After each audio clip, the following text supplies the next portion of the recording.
today I've been asked to talk a bit about the future of design, in which indeed, like you said already, I'm a big believer of techno-poetry, in which we merge the worlds of innovation but also of imagination in a way. And sort of thinking about that topic and sort of working on what I think is interesting for you guys, it reminded me actually of this image.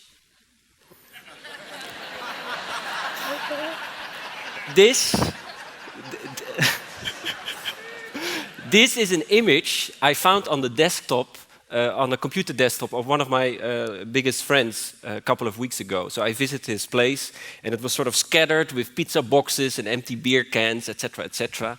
And this was the image which was on his computer. And I think you're right. You know, on one hand, it's a bit sad. And we should definitely hang out a bit more and cherish our friendship. But on the other hand, you know, maybe he's right. As we live in this world which is sort of shifting from analog to digital, in which technology is playing more and more as our second skin, our second language, in this over Facebook-sized, over digitalized, over LinkedIn-sized little world. And I think that's sort of fascinating, that why today we're sharing our personal information, our personal stories, rather to a sort of a cloud high above there, a la Twitter, a la Facebook, rather than the physical world, which, by the way, is completely crashing right now in terms of economy, in terms of energy. And, you know, so I'm fascinated with that. I'm not a designer in that way. I'm sort of a hippie with a business plan, and I want to link these worlds up in a way. And so sort of started to imagine what happens when tech jumps out of that computer screen and becomes a part, indeed, of the clothes that we wear, the streets we walk on, the floors which we dance on, and the roads you and I participate in. And so today I want to take you on a little safari tour, if you like, in which we don't even show projects, but more proposals of how this future world could look like. One of the first pieces we made, which you see here, is June, where we sort of started to imagine what happens when landscapes become interactive, reacting to the sounds and the motion of the people walking by. And here you see it in action, placed in a pedestrian tunnel in the Netherlands, a grey, old, dark tunnel, a bit scary. And suddenly we placed a sort of second layer of thousands of little fibers, reacting to the sounds.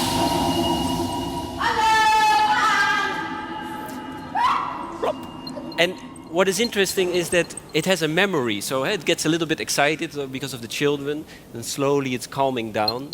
So in a way the environment becomes intuitive. It starts to recognize you, starts to link up as a mediator.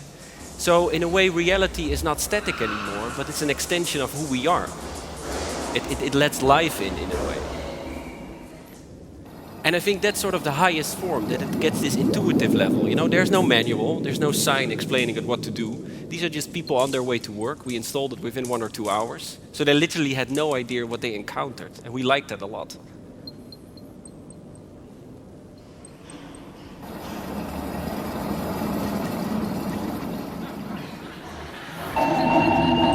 Come back anytime.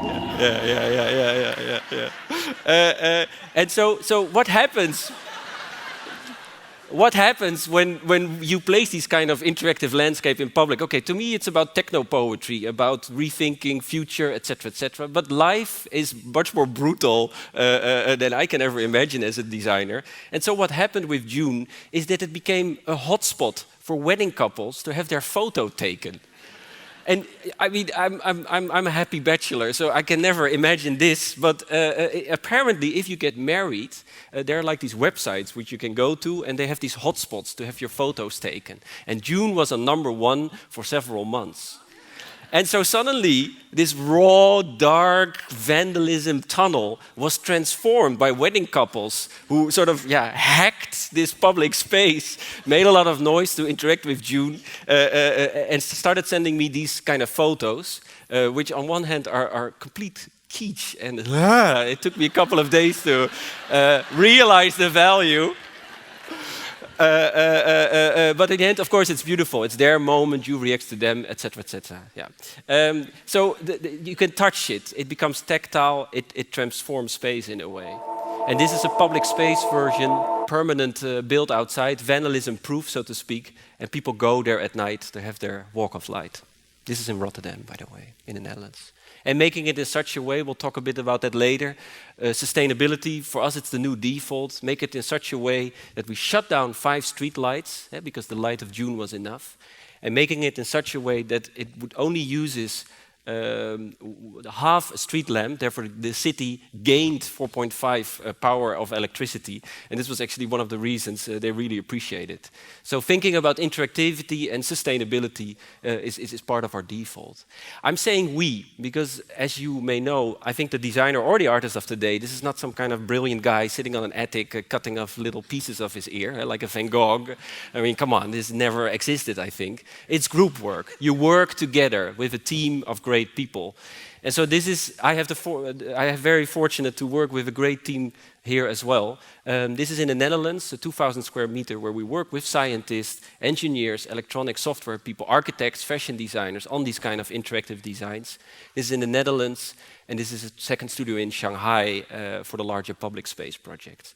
So we develop our own technology. This is our little microchip where we flash the behavior in a way of the pieces that we make. So we spend a lot of time, money and energy on it. In the end, yeah, it's not about that, it's about the behavior, the stories it generates. We steal from the right people. Super. Nobody talks about it this week. I think it's about sharing and stealing in a way. Yeah, and these kind of sort of smarter materials. This is lotus, a foil which based on the heat of your breath. This is what I do the whole day. Yeah, in the studio. I'm just like the previous lecture. I'm prototyping testing. And so indeed, sometimes you work commissioned, like a client or a city or a company comes to you and say, hey, we want this, we want that. But at the same time, when you have a success like June, which went to the Tate Modern and a lot of exhibitions and musea, before you know it, you're just copy-morphing what is already there. But you don't want that. You want to copy-paste, you want to evolve and to innovate. And in order to do that, we started to sort of self-commission ourselves, starting our own projects in order to push this ideology a next step further. And what we did here, this is a project Intimacy, in which I figured out there was a material which can change in transparency, a sort of electronic paper, a liquid crystal, when we slightly power it. And we sort of merged business with pleasure, as you may say, and started to make dresses out of it, as a second skin of information. So here you see the first dress, connected to the heartbeat of the model. So the more excited she becomes, the more transparent the dress is.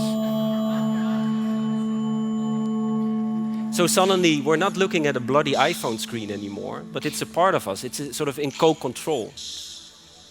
So this is the white going from white to transparent. And this is the black, from black to transparent. It's very sensual, sort of digital goosebumps for me. I like that. Maybe, okay. Maybe it's a B. Yeah. So going from black to transparent. And the media jumped on it. It became a huge hit. This is Bombay Times interviewing the Bollywood actresses. Like, do you want this? Some said, no, it's exploitation of female body. How can you do this? And others said, oh, it's interesting. It's a new way of seducing people, a new way of communication. And I thought that was exactly the reason of this project, to sort of investigate what do we want from tech, what does technology want from us, and to sort of think about new ways of dealing with each other. And also storytelling. This is our upcoming queen, Princess Maxima, in which I'm trying to convince her that if we would make a royal version for her, she would be one of the most innovative people in the world. I don't know if you can see, but according to the look on her face, which is slightly scared, slightly fascinated, we need 1 or 2 creative sessions for sure. But I think, then again, that's exactly what design should do, scare people a bit or make it a bit uncomfortable. And right now we're working on a suit for men, especially for the banking world, special version, which becomes transparent when you lie. So, like let's let's see how reality looks like then. Huh? Yeah. So it's about. I'm really going to do it. For the come on, invite me next year.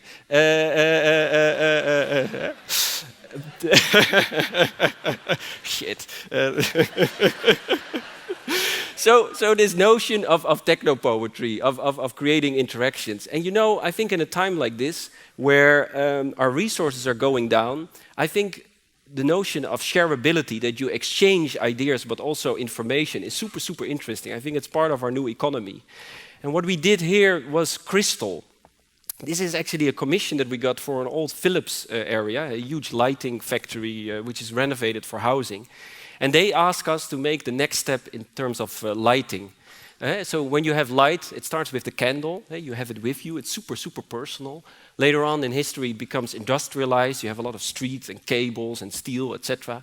LED in 1962, which makes it very light and compact. But still, we felt it was missing the social element somehow. And so we came up with this crystal in which we dipped a certain salt in a slightly chemical substance, and it grows this perfect geometrical shape automatically. It's within its DNA to do that. We put 2 LEDs in it, and we created this power mat, which gives a wireless power, like a magnetic field, so they automatically get charged. No battery, you can pick them up, interact with them, and according to how much you interact, they light up.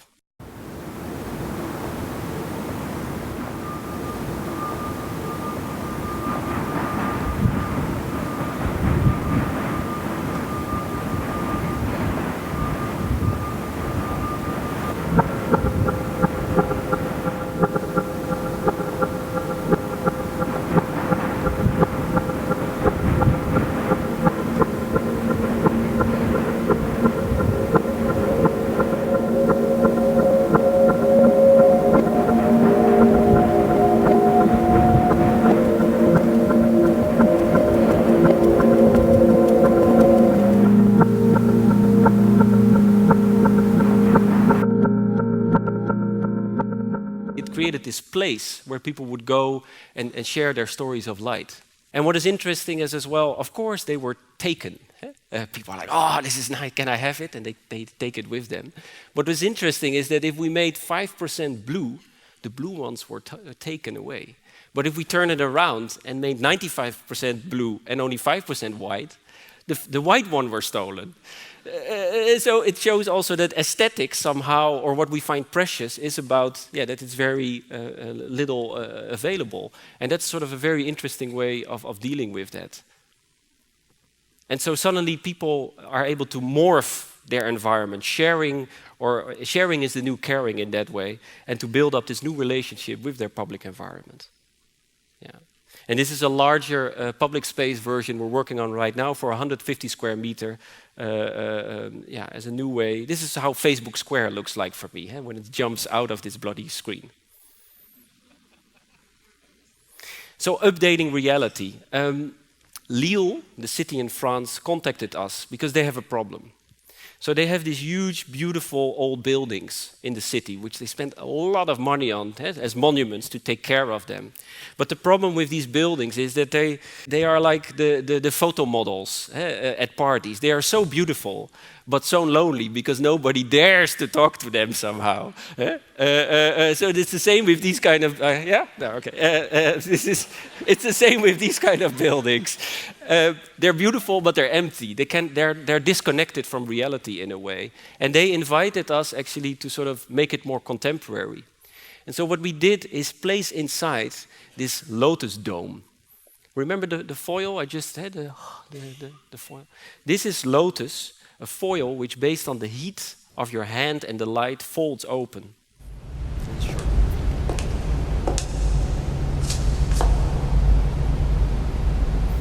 So when you walk by, it follows you.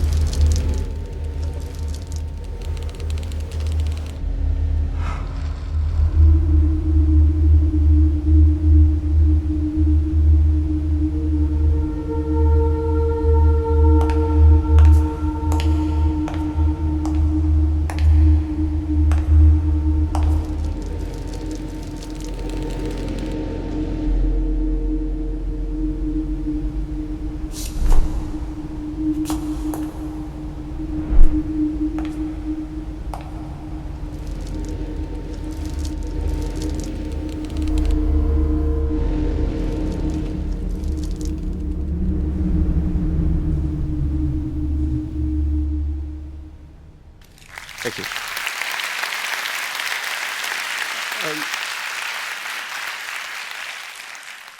What I like about these projects is that they're very tactile, you know. There's no beamer or display, you know. I think it's one of the most interesting ways to interact and to communicate. And it creates this aura of light and shadow.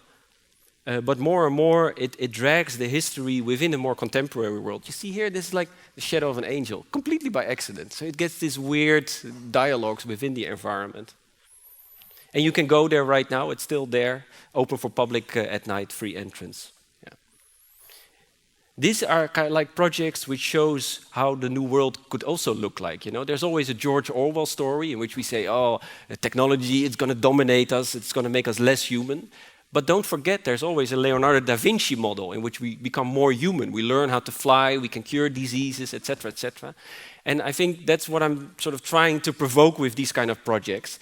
And in this case, it especially worked because, for example, here we got these love letters from 16-year-olds sending us these kind of emails with these hearts of light to it. So it created this huge emotional response somehow.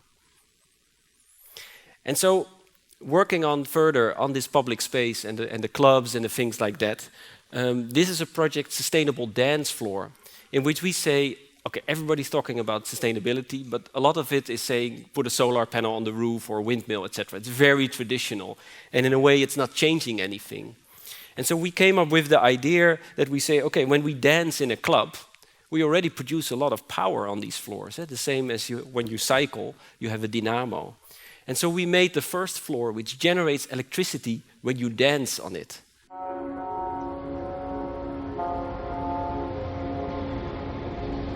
Every time we take a step, we leave energy behind. What if we could capture this energy as a clean source of electricity? Dutch architects, Dol, are developing the technology to capture the energy of dancers like these, then using it to power the club's music and lights. Certain materials produce electricity when squeezed. This is known as the piezo effect. So a dance floor can become one big generator, turning every movement into new power.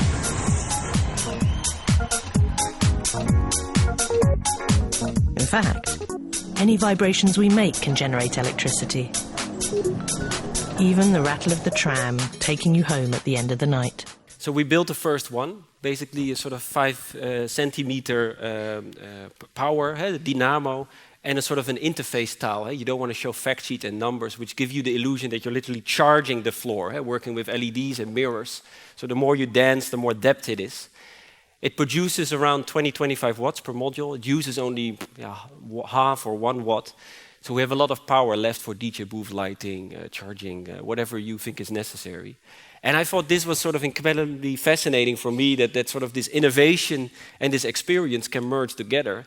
But also, as for me as an artist, to operate within a scene I was unfamiliar with professionally wise, the clubs, and to sort of go in there and come up with new proposals. And right now we made several of them, and they're traveling around the world. Yeah. So this is how my brain works, by the way. So this is like one time you're sitting in a car on the highway, and you're like, what's going on here? You know, when we talk about mobility, so much money, time, and energy is spent on the design of cars, how they look like, how they sound like, energy sufficient, etc., etc. Billion euro industry. But at the same time, the roads itself, although they hack our landscape enormously, they are present so much. They are sort of connected to the Middle Ages. They're there, they should work, and that's it. Can we not make them more proactive, more participatory within our environment? So again, also here, we started to copy more of the idea of energy-generating landscapes to highways, and thinking about what will the Route 66 of the future look like. And so what I did was starting to make artist impressions, think about lighting, thinking about information, and giving talks like this in a way for Dutch government innovation platform. And what I didn't know at that time, because we were still in a sketch proposal with that, was that what I didn't know was that one of the directors of Heijmans was sitting in the audience. And Heijmans is one of the biggest, largest road manufacturers in Europe. And so this guy on the right called me the next day with a very basic, very simple question that you will experience yourself as a young designer when you spend all your life on making something beautiful, poetic, with all your guts and your heart and your soul you put in it, and the client just asks one simple question: how much? And so he asked how much. Okay. So, but of course, we didn't know anything about roads at that time. We know about the future, but not of today. So we decided to let them pay. We let them pay us, not for a product, but for a process. Teaming up, sort of a West Side Story of two gangs who don't really belong to each other. I had an artist who talks a lot and is super conservative, but very skilled, but super conservative road manufacturers. And right now we teamed up together to make this happen. And I think this is sort of super interesting and important of a time of this, when an economical system is crashing and a new one still has to be developed. Suddenly companies, entrepreneurs, cities are looking for new answers, yes? A project like this would have never started 3 or 4 years ago. They were in their comfort zone, you know, making deals and earning money, who cares? But suddenly roads are being shut down, or the lighting of the roads are being shut down because the government cannot pay the electricity. So it becomes unsafe. Suddenly they get less revenue, so they need to innovate, they need to think ahead. China's coming, they have 9,000 people. China is coming, can do it €1 cheaper, help. And that's our role, in a way, to sort of intervene with that and create new relations. So this is one of the ideas, or not the ideas, this is what we're building right now. Not super relevant within Africa, but is in Europe. Paints which can change in color based on temperature. You have it in your baby food or in toys. Paints which can change in color based on temperature. So when the road gets colder, automatically the snow flocks pop up. So you see where the road is slippery or not. And when it's normal temperature, it goes away. So the road knows I'm warm, I'm cold, I'm old, I'm new. Or these kind of, almost incredibly high-tech, but very simple at the same time. You know the glow-in-the-dark paint, which you had when you were a child, these stars on your ceiling?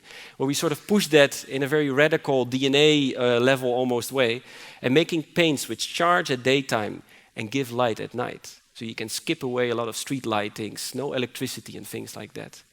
So thinking about how do jellyfishes generate their own light deep underwater? They don't have a battery or a solar panel. What can we learn from that? The futuristic highway can save energy while improving road safety and will debut mid-next year. Glow-in-the-dark road markings use photoluminescent paint, which charges during the day and can light roads for up to 10 hours at night. The temperature-responsive road paint shows ice crystal patterns when temperatures fall below zero, to warn drivers of slippery roads. Interactive lights light up when vehicles approach and dim as they pass by, saving energy when there is no traffic on the road. Wind lights get energy from roadside pinwheel generators. They light up using the draft produced by passing vehicles. Induction priority lanes are layered with induction coils under the tarmac to recharge electric cars as they drive. The various technologies will be introduced in the Dutch province of Brabant starting mid-2013.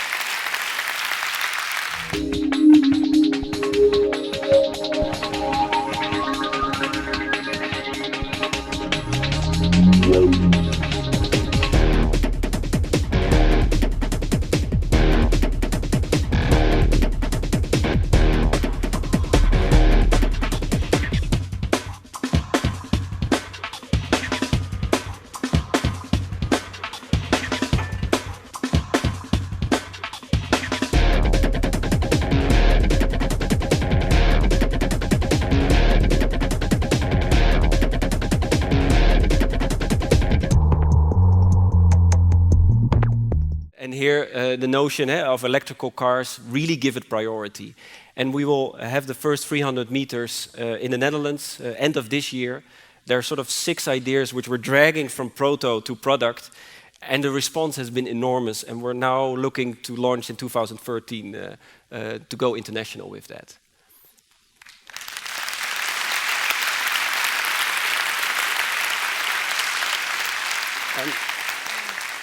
what is innovation? Innovation is not just the technology. Because, you know, when I was in the archives of the road manufacturer, actually some of the ideas I had, they already had it 10 years ago. But it was hidden. It was hidden away. They didn't see it. It was a craftsmanship, but connected to an old vision. And so, for me, these kind of processes are not just about tech and high tech and all blah, blah, blah, and the microchips and the paints, whatever. You know, it's a tool. Use it. It's about what you do with it, what it generates. What it does, here you see the Dutch Design Award, is that a traditional company suddenly becomes proud.